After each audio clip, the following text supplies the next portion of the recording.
જામનગરમાં રણજીતનગર પટેલ સમાજના પ્રસંગ દરમિયાન 17 વર્ષના તરુણનું મૃત્યુ નિપજતા ભારે અરારહટી વ્યાપી ગઈ હતી। કેટરિંગના વ્યવસાય સાથે સંકળાયેલા કર્મચારીઓ દ્વારા માલવાહક લિફ્ટમાં માલ સામાન પહોંચાડવા માટેની કાર્યવાહી ચાલી રહી હતી। તે દરમિયાન કેટરિંગના કર્મચારી તોસિફ મકવાણા જે લિફ્ટમાં ફસાયો હતો અને ગંભીર રીતે ઘાયલ થવાથી તેનું સ્થળ પર જ મૃત્યુ નિપજ્યું હતું, જેથી ભારે કરુણ દ્રશ્યો સર્જાયા હતા। આ બનાવને લઈને કેટરિંગના વ્યવસાય સાથે સંકળાયેલા અન્ય કર્મચારીઓ તથા અન્ય લોકોનું ટોળું એકત્ર થયું હતું।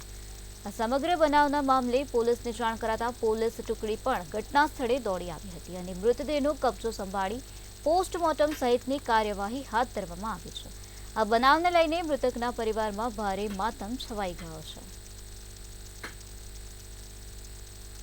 પટેલ સમાજ રણજીતનગરમાં એક છોકરો લિફ્ટમાં ફસાઈ ગયેલ છે એવો અમને કોલ આવતા તાત્કાલિક અમે ઘટના સ્થળે જઈ જે છોકરાને લિફ્ટમાં ફસાયેલો હતો અને અમારી રેસ્ક્યુ કામગીરી કરી અને એને અમે બચાવેલ।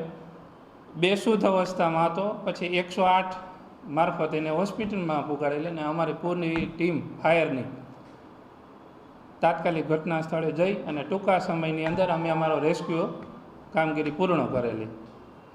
લિફ્ટ હતી જે માલ સામાનને ઉપર નીચે લઈ જવા માટેની લિફ્ટ, ખુલ્લી લિફ્ટ હતી।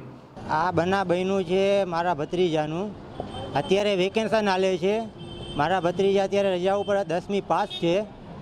માઈતરને ને ઘરનાને કોઈને ખબર નથી ના ટેટલેસવાળા એ લોકોને લઈ આવ્યા છે ને 5 થી 5:30ની વચમાં બનાવ બન્યું છે। અમને જાણ કરી છે રાતે 8 વાગે ને આ લોકો પ્રેસવાળા પછી આવ્યા તે પછી આ લોકોએ કાઢ્યું છે ને આ લોકો અત્યારે અમે કહીએ છીએ તો કોઈ જવાબ દેતા નથી ને કોઈ હાથ પકડતા નથી। છોકરાની ઉંમર તોસીફ નામ છે એનો, તોસીફ અહેમદ મકવાણા।